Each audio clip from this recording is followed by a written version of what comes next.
好啦，咁今日我會同大家講解一個數學概念嘅，咁就叫 Optimization using differentiation。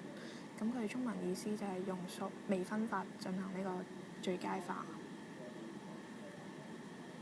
咁首先同大家講下咩 optimization 啦，optimization 又叫 optimization 啦，中文意思就係優化或者最佳化。咁佢係應用數學嘅一個重要分支嚟嘅，同時我哋會通過計一個函數嘅極大值或者極小值啦，咁去揀取一個最佳嘅元素，咁作出一個方案咁樣嘅。咁至於咩係 differentiation 咧？differentiation 嘅中文意思就係微分法啦。咁佢係尋求函數嘅一個度數嘅過程嚟嘅，同時我哋都會揾一個數量嘅變化率咁樣。咁至於點樣用微分法求度呢？咁大家可以去下面嗰條網址度嘅，入面就收納咗一啲基本嘅求度數嘅一啲原理同埋規則嘅，咁大家可以上去學習下。跟住落嚟，我會同大家講解點樣定義一個極大點同埋極小點嘅。咁有兩個方法啦。第一個方法嘅話，我哋會有一個預設條件啦。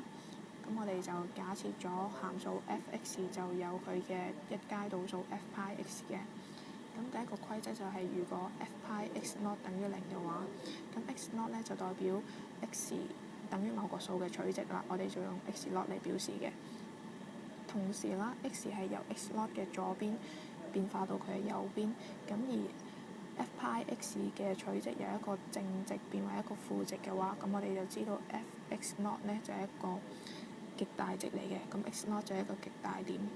咁第二個規則就係，如果當佢一階導數等於0，同時 x 係由 x not 嘅左邊變化到右邊，而 f π x 嘅值由一個負值變為一個正值嘅話，咁我哋就知道 f x not 咧就係一個極小值啦，咁 x not 就係一個極小點嘅。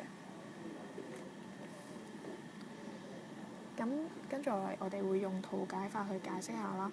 我哋見到圖入面啦，就有5個點嘅 A、B、C、D、E 啦。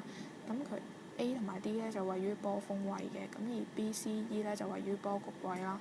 咁我哋見到 A 點同埋 D 點條曲線咧都係一個正嘅取值啦，慢慢偏向一個負嘅取值嘅。咁佢哋就係一個極大值嚟嘅。咁而 B、C、E 咧，佢哋條曲線嘅函數取值咧就係一個趨向負嘅值啦，到一個正嘅值嘅變化嘅，咁我哋就知道佢係一個極小值嚟嘅，極小點或者係。咁跟住第二個方法啦，就係我哋同樣都會有一個預設條件嘅，就我哋會假設咗函數 f(x) 嘅二階導數 f π x 係存在嘅。咁第一個規則就係，如果佢嘅一階導數等於0，同時佢嘅二階導數少於0嘅話，咁 f(x 0) 咧就係一個函數 f(x) 嘅極大值嚟嘅，咁 x 0就係一個極大點啦。而第二個規則就係當佢一階導數等於0，同時佢二階導數大於0，咁 f(x 0) 咧就係函數 f(x) 嘅一個極小值，同時 x 0就係一個極小點。咁至於二階導數，其實就係建基於一階導數嘅，咁我哋就可以用同樣嘅微分求度方法去求多一次導數啦，咁就變成咗二階導數嘅。咁大家都可以跟翻啱啱提及嘅網址去學習翻嘅。咁跟住落嚟，我哋會用一啲例子嚟解釋下點樣揾一個極大值、極小值或者極大點、極小點咁樣嘅。咁首先我哋會有呢一個函數啦，就係 3x 二次減 2x 減3。咁首先我哋會求咗佢嘅一階導數先啦，令到佢等於0，咁我哋就求到 x 係等於1/3。咁再求到二階導數係等於6，咁就大過0啦佢。咁我哋結合翻啱睇過嘅原則啦，我哋就知道 x 等於1/3就係一個極小點啦。咁喺呢個時候 f(x) 咧就係一個極小值，係-10嘅。我哋可以透過將 x 等於1/3代翻入去原函數，就可以求到呢個極小值。跟住第二個例子啦，咁我哋就會有另一個函數嘅。咁同樣啦，我哋都係會求咗佢嘅一階導數先啦，令到一階導數等於0嘅話，我哋就求到 x 係等於-2或者係1嘅。咁下面呢個表咧就會歸納咗 x 嘅取值變化，令到條函數曲線係點樣改變嘅。咁我哋見到 x 小於負二嘅時候啦，咁一階度數係一個正數嚟嘅 ，x 等於2嘅話佢係0啦，介乎於負二同埋1之間佢係一個負數，等於1嘅時候佢係0，大過1嘅時候佢係正數嘅。咁我哋見到函數曲線喺一階度數係正嘅時候啦，咁佢係上升緊嘅。咁而介乎於負二同1之間曲線係下降緊嘅。咁我哋就知道 x 等於負二係一個極大點嚟嘅。咁我哋就可以求到喺呢個時候函數就有一個極大值啦。咁同樣啦，喺 x 大過1嘅時候啦，函數係上升緊嘅。咁我哋就知道 x 等於1嘅時候，函數就有呢一個極小值啦。咁 x 等於1就係一個極小點嚟嘅。咁同樣都係用圖解法去解釋啦。咁我哋就可以透過呢個圖知道咗喺 x 等於1同埋 x 等於負二嘅時候，分別有一個極小值同埋一個極大值。咁再講下用微分法去最佳化喺現實生活中有啲咩應用啦。咁我哋通常會用嚟令到成個利益係最大化，而成本係會最小化嘅。同時我哋都會節約有限嘅資源。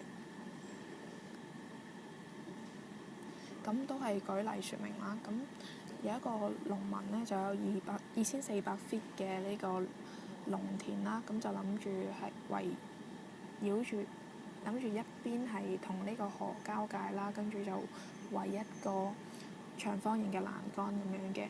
咁就問呢個長方形嘅欄杆啦，應該點樣圍啦，先可以令到呢個長方形嘅農田啦係有一個最大嘅面積咁樣啦。咁首先我哋知道目的係令到面積最大化嘅。咁透過解決呢個方法啦，我哋要解決呢個方法嘅話，我哋可以用 A 去表示個面積，X 係表示個闊，同埋 Y 表示個長嘅。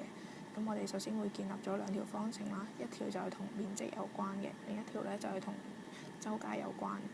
咁跟住我哋可以將 y 變成係第二條式嘅主項啦，再將 y 等於2400減 2x 咧，就代入翻面積嗰條公式啦，咁就可以得到一條一元二次方程嘅。咁同時我哋都會定義咗 x 嘅取值範圍，就係大過等於0同埋細過等於1200。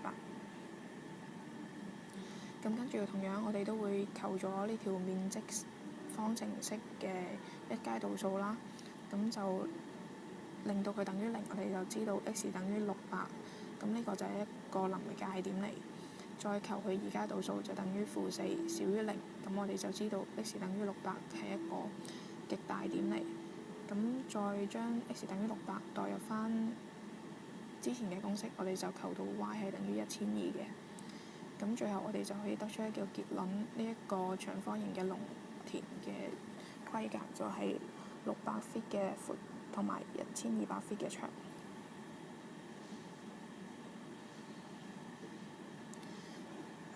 再講多一個例子啦。咁我哋就假設咗一個煉油廠啦，佢每日嘅利潤啦就係 P 嘅，咁 P 就有以下呢一條公式嘅。咁我哋而家就求要個 x 就代表緊幾多罐油嘅，咁先可以令到佢每日嘅利益係最大化咧。同樣啦，我哋都會求咗 P(x) 嘅一階度數先嘅，咁令到佢等於0啦，我哋就求到 x 係等於200嘅，咁再求佢二階度數就等於負0.04，咁佢少於0，咁我哋就可以推導出 x 等於200係一個最大值啦，或者係極大值啦。咁喺呢個時候，我哋代入翻原方程啦，就可以知道佢每日嘅最大利益啦，極大利益就係800啦。咁同時呢條曲線都話俾我聽，佢哋喺200罐嘅時候啦，咁就會有一個波峰啦。咁佢極大嘅利益就係800。咁最後總結啦，咁微分法咧就係數學嘅一個好重要方法啦，去幫助我哋解決一啲優化嘅問題，同時佢都提供咗一啲策略俾我哋去做出一啲有利嘅選擇嘅。